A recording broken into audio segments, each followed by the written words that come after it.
This ranking is based on the play score, a standard rating that averages gamer reviews and critic reviews. At number 15 is the History Channel Battle for the Pacific, a game that feels like an example of video game blunder instead of in-depth historical adaptation. Developers Magic Wand Productions gave everyone a game that's meant to showcase the doom and gloom of war, but instead it's a technical failure with so much clutter. It was heavily criticized for its repetitive action, bad narrative for a history-based game, and short game length. Aside from that, the graphics were insanely outdated, even for a 2007 game. What happened? Well, it's a good thing they're talking about aliens now. It has a play score of 5.05. In number 14 is Star Trek the video game. Movie to video game adaptations are always at risk for being a cash grab, and it doesn't really have to tie into their source material. Star Trek the video game proves that it's always going to be like that. It fails in every aspect of video game design. It's set in between the first and second Star Trek movies. Most players talk about how terrible the pacing is. It's good, but after a while it gets mind-numbingly generic. Its third-person mechanics feel so wonky, and most of its lip-syncing feels like a mess. Even J.J. Abrams told everyone that this game was an utter disappointment. It has a play score of 5.01. Number 13, Quantum Theory. Think of this game as a low-budget Gears of War. Apparently, this third-person cover-based shooter doesn't mind the gaps. It's a clunky experience that doesn't capture the essence of a shooter, even with a forgettable story. Developed by Tecmo Koei, a developer that's been known for their insane amount of games with heavy action mechanics with a blend of RPG, has undeniably failed to present their game with tons of bad elements. Most critics laid out the concerns on the game's graphics, which is downright ugly. The combat is typical and the enemy AI feels brain dead. It's one of those games that doesn't deserve to be played twice, nor even once. I feel sorry for everyone who's played it. The game sucks. It's not a theory, it's a fact, and it has a play score of 5. Number 12 is Pimp My Ride. If anyone wants to get their car pimped to a favorable fashion, get to the TV show instead of playing this mess of a game. Everything feels like an uninspired piece of crap, with little presentation to make the game better.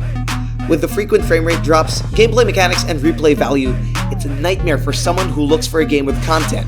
Even the PSP version was known to have embraced technical problems, such as severe stuttering. It's a game that doesn't need to be played on any platform, even the PSPs. Just like its cars, the game is a pretty cheap refurbishing of the TV show, with a play score of 4.99. Number 11 is Rogue Warrior, one of Bethesda's worst published games to date. Rogue Warrior takes an autobiographical story of a veteran US Navy SEAL with cold-blooded political agenda. Voiced by the man, the myth, the legend, Mickey Rourke. He takes the killing in the most predictable, easily exploited, and terrible voice acting a game has delivered. The execution was so terrible that this game was known as one of the worst games during 2009. It was universally panned by critics for its short game length, cringy dialogue, and clear evidence of rushed development. Even the multiplayer wasn't enjoyable. It has a play score of 4.95. Leisure Suit Larry, box office bust. The Leisure Suit Larry series has always been full of crude inanities, but it seems as though they took the box office bust subtitle too seriously, taking a monumental crap on modern video gaming history. Sent on a sleuthing mission to his wealthy uncle's studio, Larry Lovage goes on to make lewd remarks, bestiality quips, and fart jokes, like an embarrassingly unfunny 4chan tryhard. And, to top it all off, it has equally awful platforming and controls that makes even their repetitive gameplay feel hard. It has a play score of 4.94. 9 is Fast and Furious Showdown. Of course, movies to video games are killing themselves with their obvious cash grabs and underdeveloped game designs. We couldn't find a more demeaning approach to this wreck of an entry. This game is an insult to the Fast franchise, and it's obvious Paul Walker didn't die for this. It's loaded with game-breaking bugs, poor driving mechanics for a stunt racing game, terrible shooting, and awful graphics, straight out of the windshield.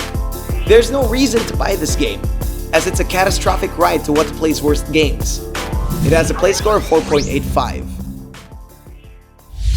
Number 8 is Raven's Squad, Operation Hidden Dagger. This game had a wonderful idea of mixing together two gameplay types, real-time strategy and first-person shooting. It's a very interesting concept, but why would it be on this list if it was so good? Raven Squad is an abysmal game that tries to be ambitious. This hybrid of a game lets you think that strategizing was the key. In fact, its strategy mechanics were so outplayed by the game's focus on first-person shooting. There's no technical level on how to play this game since it's so linear and unchallenging. It's easy and it's bad. Looks like their operation has failed with a play score of 4.82. Number 7 is Amy. Jeez, a terrible survival horror game? Apparently. VectorCell decided to remove all quality control and release a game that makes you question every nature of its horrifying story. Yes, it's probably scary if you try to think about it, but the amount of flawed gameplay designs make you squeal in terror more. Guide Amy to her salvation and escape from the terrifying creatures that befall her presence. But before everything is in place, you must survive the game's most scary concept. Its controls. It's awkward, and it doesn't usually hit where you smack it. It's a very nauseating experience. This game has a play score of 4.65. Number 6, Rock Revolution. How do you make a decent rhythm game? While Harmonix and Activision are dominating the formula, this game fails to achieve even 5% of its main purpose. Rock Revolution is a nightmare for music fans. Although it has its redeeming qualities, it doesn't succeed due to its bad song choices, weird note timings, and unresponsive instrument design. What poor soul could have done something to make a game like this? Did we mention that all of the game's soundtracks are covers? Covers? You probably get the gist of how uninspired this game is. With Guitar Hero and Rock Band already booming in the industry, you might as well pick between them instead. It has a play score of 4.47. Number 5 is Recoil Liberator. Simple is usually good enough. This FPS by Plastic Piranha rips out all the superfluous add-ons and features, as well as all the necessary ones. Recoil Liberator actually looked promising before its release, with expectant gamers thinking the FPS genre is finally gonna have some fresh players. What they got instead is a shallow skeleton of a shooter with no campaign, faulty aiming mechanics, and ugly-ass models. It's a miracle it got to 650 MB.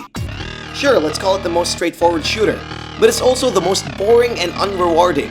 It has a play score of 4.43. Number 4 is Way of the Dog. Snoop Dogg has been through weird stuff in the past, and yes, his rap career has slowly drained from the bottom of the sink. But he's one of the OGs that took most people into rap. But this game? What happened, Snoop Lion? Oh yeah, that failed too. Way of the Dog is your boring rhythm action game that smells of wasted opportunity. There's just so many things this game could have done better, including a good plot and a fun music experience. Train with your master Snoop and defeat enemies in your journey to become LIT like the man himself.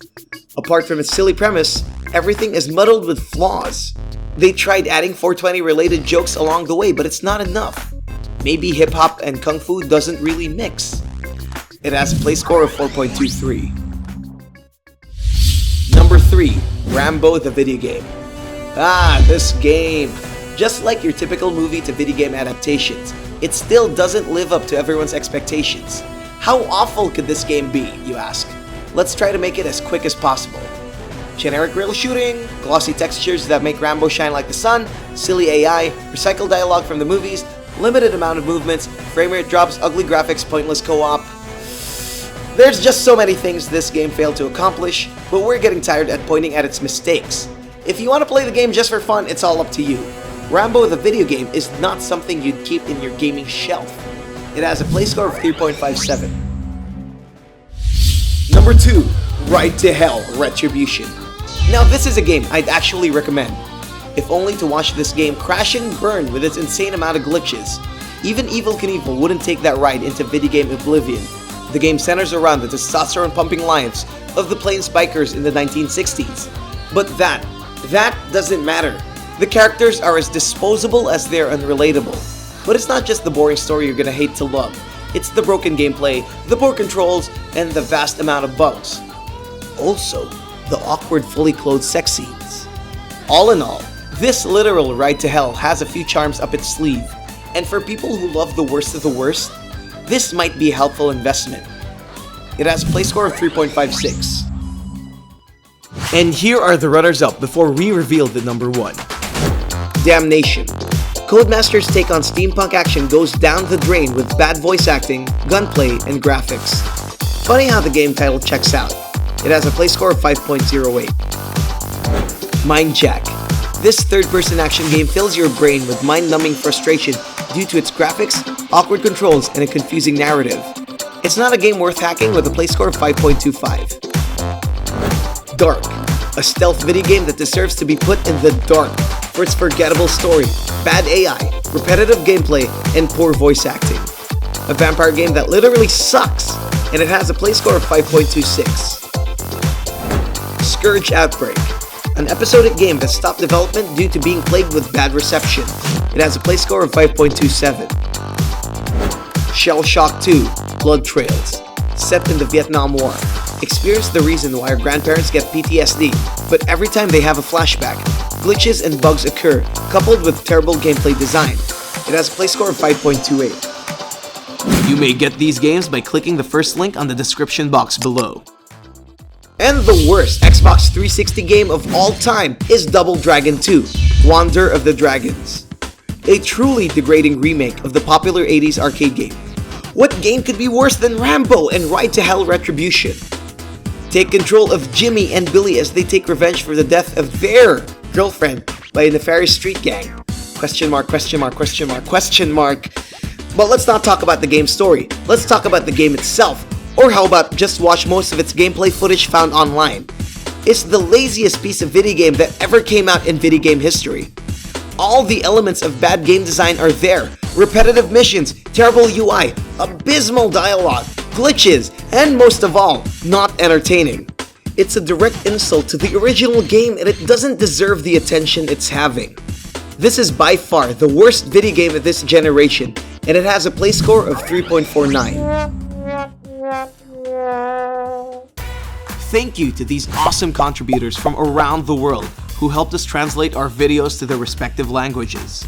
If you want to take part in the growth of our What to Play community, please translate your favorite What to Play videos to your language. Simply click that More button below and select Add Translations. We publish 4 gaming videos every week. Don't miss any of them.